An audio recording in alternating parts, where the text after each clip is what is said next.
Government స్థలం కదా, government స్థలమే madam, దానికైనా 2 రోజులు టైం ఉండాలి కదా. ఇది గవర్నమెంట్ స్థలం కదా, సో ఎప్పటికైనా వాళ్ళు వచ్చి వాళ్ళ స్థలం వాళ్ళు తీసుకునేస్తారు.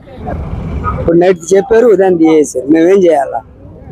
అమ్మా మీరు ఇటు తీసేయాలా, మీ బతుకు తెరువు ఎక్కడైనా ఏర్పాటు చేసుకోండి అని చెప్పి ఉంటే బాగుండేది. నెల్లూరు దర్గామిట్టలోని శ్రీ రాజరాజేశ్వరి అమ్మవారి దేవస్థానం ఎదురుగా రోడ్డు పక్కన ఉన్న ఆక్రమణలను నెల్లూరు నగరపాలక సంస్థ ఈరోజు పొద్దునుంచి తొలగించడం స్టార్ట్ చేసింది. దీని గురించి ప్రజలు ఏమనుకుంటున్నారో వారి మాటలోనే తెలుసుకుందాం. సార్ చెప్పండి. ఇచ్చేదానిలో మాకు అభ్యంతరం లేదు.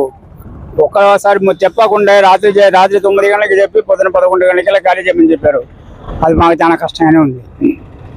కొనుక్కొచ్చే వస్తువులు అమ్మలేకపోయాం, అది చాలా లాసుకుంది వచ్చేసింది. మాకు వేరే బతుకు తిరుగు లేదు, అదే మా బాధ. దానికి బతుకు తిరిగి చూపించేసి తీపిస్తే బాగుండేది అంటారు. మాకు వేరే ఏం పని లేవు, మేము ఇదే చేసుకుని బతకాల. ఆశపాసులు లేవు, బాడ ఇల్లు బతికేవాడు. కొంచెం టైం ఇచ్చి ఉంటే బాగుండేది. లేకపోతే మాకేమైనా బతుకు తిరిగి వేరే అని చూపించండి. ఇది గవర్నమెంట్ స్థలం, గవర్నమెంట్దే. 5-6 ఏళ్ళు 10 ఏళ్ళ నుంచి ఉన్న వాళ్ళమే. ఏంది ఈ బతుకులు మాయ? రోడ్లు పడేశారు, ఆనందంగా ఉండమన్నాం. శుభ్రంగా ఉంది రోడ్డు. దేవాలయానికి వచ్చే భక్తులకి ఇబ్బందులు లేకుండా ఉంటాయంట. అందరికి ఇబ్బంది అట్లంటే కనీసం వాకింగ్ కూడా చేయలేకున్నాం. ఆ చివరి నుంచి చివరి దాకా వచ్చారు, ఇంకొంచెం వదిలిపెడితే ఇంకా ముందుకు పోతారు. అదే తీయడం బాగుంది, చేయడం మంచిదేనమ్మా. చేయడం మంచిదే, ట్రాఫిక్ చాలా రిస్క్ గా ఉంది, చేయడం మంచిదే. ఇప్పుడు అభివృద్ధి చెందాలి కదమ్మా, చెందకపోతే ఇప్పుడు ఇలానే ఉంటే ఎలాగా? చెందాల్సిందే. అసలు ముందు పెట్టకుండా చేయాలమ్మా. పెట్టిన మరుసటి రోజే ఎత్తేస్తే ఇంత దూరం రాదు కదా. అనవసరంగా పెట్టి ఎంత వాళ్ళు ఎస్టాబ్లిష్ అయిపోయి ఆ తర్వాత ఏంటంటే వీళ్ళందరూ ఏందేందో మళ్ళీ వచ్చి పగలగొట్టడం, వీళ్ళు బాధపడుతున్నారు. బాధపడేది పక్కన పెట్టి నిజమే బాధపడతారు, కాదని లేదు. కానీ ట్రాఫిక్ అడ్డం కదా. అట్నే కొనామదులు ఎక్కడ దాకా ఉందో అక్కడ దాకా ఎంకరేజ్మెంట్ తీసుకుంటా వస్తే అంతా బాగుంటుంది, అభివృద్ధి చెందుతుంది కదా. ఇప్పుడు టెక్నాలజీ మారింది కదా, అంతా డెవలప్ అవుతున్నారు, మనం కూడా డెవలప్ అయితే బాగుంటుంది. ఈ రోజు కాకపోయినా రేపైనా తీయాల్సిందే. తీసేయడం చాలా బెస్ట్ అమ్మా, అంతేను. దీనివల్ల చాలా రిస్కులు కూడా ఉన్నాయి. ట్రాఫిక్ పోతూ ఉంటే ఇక్కడ బండ్లు అడ్డం ఉంటాయి, పోయేదానికి కాసేపు ఆగాల్సి వస్తుంది. అదే అమ్మవారి, అది కాకుండా అమ్మవారి బ్రహ్మోత్సవాలు వచ్చినప్పుడు చాలా ఇబ్బంది కలుగుతుంది. ప్రతి శుక్రవారం కూడా ఇబ్బంది. శ్రావణ మాసంలో అయితే ట్రాఫిక్ పూర్తిగా ఆగిపోద్ది, అప్పుడు చాలా ఇబ్బంది జరుగుతుంది. అందువల్ల తీసేయడం మంచిది. ఎప్పటి నుంచి ఉంటున్నారు మీరు ఇక్కడ? మేము 10 సంవత్సరాల నుంచి ఉన్నాం మేడం.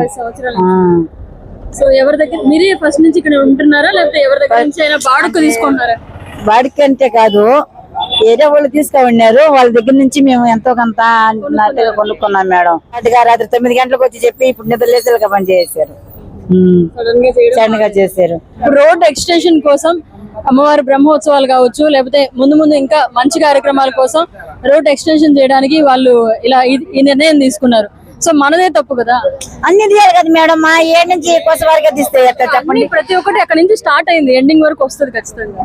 బాధంటే పక్కా కలిపితే వెళ్ళమంటే అది లోపల పెట్టుకుంటూ ఎట్ట చేయండి అంటే తట్టుకుంటాం మేడం.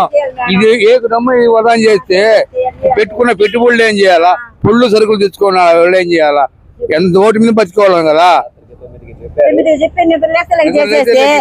నిన్న తెచ్చుకున్న సరికి అంతా రుముడైపోయా. అంగటికి మా కాడ 8,000 కట్టించుకున్నారు, ఒక్కొక్క అంగటి 15,000 కట్టించుకున్నారు మున్సిపాలిటీ వాళ్ళు. కరెంటు బిల్లు కట్టించుకుంటారు, అన్ని కడుతున్నాం కదా, అన్యాయం గట్టి చేయొచ్చా? కరెంట్ మీటర్ ఇచ్చారు కదా మేడం, మేము ఎప్పుడైనా లాగొట్టేస్తాం అనుకున్నప్పుడు మీటర్ ఇవ్వకూడదు కదా. కరెంట్ బిల్లు కొన్ని అన్ని కట్టించుకున్నావు కదా, ఎందుకు చేయాల్సింది? 4 గంటలకు వచ్చి ఉదయం వచ్చి 11 గంటలకు తీయాలంటే మేము ఏం చేసాము? మాకు 2 రోజులు టైం ఇచ్చి ఇదిగో ఫలాంది అని చెప్తే మేము కూడా చేసుకునే వాదం. మేమేదో బతుకు తీరుకు వస్తే ఈ బతుకు తీరు మా నోట్లో మట్టి కొట్టి ఎలా చేసుకోవాలని కూడా అర్థం కావట్లేదు.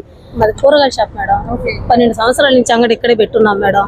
బతుకు తీరు మాది అదే. 1-3 ఆడపిల్లకాయలు పెట్టుకొని బతుకుతున్నాం మేడం. నిన్న సాయంత్రం వచ్చారు 9:30కి, షాపులు తీసేస్తామా అన్నారు. ఏదో వాళ్ళు చెప్తున్నారు అంటే బెదిరిస్తున్నారు, రోడ్ల మీద పెట్టబాగండి అని చెప్తారు కదా, అట్లా నుంచి మేము అనుకున్నాం మేడం. ఉదయాన్నే 3 గంటలకు కరెంట్ కట్ చేసేసారు, 8 గంటలకు వచ్చి మీటర్ తీసుకుని వెళ్ళిపోయారు. ఏం సార్ ఎందుకు తీసుకుని వెళ్ళిపోతారు అంటే, నెలలో అంగడి తీసేయాలమ్మా, తీస్తారా లేదా మొత్తం కూల్ చేస్తామని చెప్పారు. లేదు సార్ తీసేస్తాం సార్ అనే గళ్ళకి మొత్తం తీసేసి మొత్తం సదరు పెట్టేశారు మేడం. మేము ఎట్ట బతకాలి, బిడ్డలను పెట్టుకొని ఏం చేయాలి ఏం అర్థం కావడం మేడం. సంవత్సరానికి 3,000 పన్ను కడుతున్నాము. మొన్న వచ్చి 8,000 కట్టమన్నారు, కట్టాం మేడం. ఆ పన్నులు కానీ మా పేరు మీదే ఉంది, కరెంటు బిల్లు కానీ నా పేరు మీదే ఉంది మేడం. గవర్నమెంట్ స్థలం, సో వాళ్ళు కొంచెం ముందుగా మీకు ఇంటిమేషన్ చేసి ఉంటే బాగుండేది. ఎంత ఈ బిడ్డలు అన్ని ఎంత సామాన్ ఉంటుంది, ఆ సరుకులు అంతా ఏమైపోతాయి, ఏం చేయాలా? ఎంతమంది రోడ్డు మీద సడన్ గా రోడ్డు మీద ఓకే ట్రాఫిక్ మా వల్ల ఇబ్బంది అయితే 1 hour ట్రాఫికే మేడం. ఒక దగ్గర ట్రాఫిక్ ఉంది, ఒక దగ్గర ట్రాఫిక్ లేదని కాదు. అప్పటికప్పటికే ఉన్నత బలంగా వచ్చి నైట్ చెప్పడం తెల్లాతలకు ఈ సెంటర్ లోనే అంగడి ఎవరి పేరు మీద ఉంది, ఎవరి పేరు మీద అన్ని ఉన్నాయి, అన్ని చేసి పన్ను కట్టిస్తున్నారు కదా. మేము అందుకే కదా దైన్యంగా పెడుతున్నాము. మరి మున్సిపాలిటీ అని చెప్పండి, అప్పుడు ఇన్ని సంవత్సరాలు ఎందుకు అడగలేదు మమ్మల్ని? ఇక్కడ మేము అమ్ముకొని పోతాను, మా బిడ్డలు ఏమంటే తింటారట. ఇప్పుడు ఉదయం నుంచి మా బిడ్డల పస్సు, దీనికి ఎవరు మాకు చెప్పండి. రాత్రి 9 గంటలకు చెప్పి పొద్దున 11 గంటలకు క్లియర్ చేయాలంటే ఎలా చేయగలరని ఆ ప్రభుత్వానికైనా కొంచెమైనా ఉండాలి కదా. అంత స్పీడ్ గా వచ్చి చేయండి చేయండి, ఇప్పుడు కూడా 10 సార్లు వస్తారు వాళ్ళు. ఇంకా ఫ్రిడ్జ్లు తీలేదే, ఇంకా కర్రలు తీలేదే అంటే ఎలా చేయగలరని. ఎంత అన్యాయం అది అసలు. పేదవాళ్ళ బతుకుల మీద ఇట్లా కొట్టేది ప్రభుత్వం. ఇది వరకు చాలా సార్లు హెచ్చరించారండి. హెచ్చరించారు మేడం, హెచ్చరించారు వాళ్ళు. మేము చెప్పాము సార్ కూడా, సార్ మేము తీసేయాల్సి ఉంటే తీసేస్తాం సార్ అని చెప్పాం.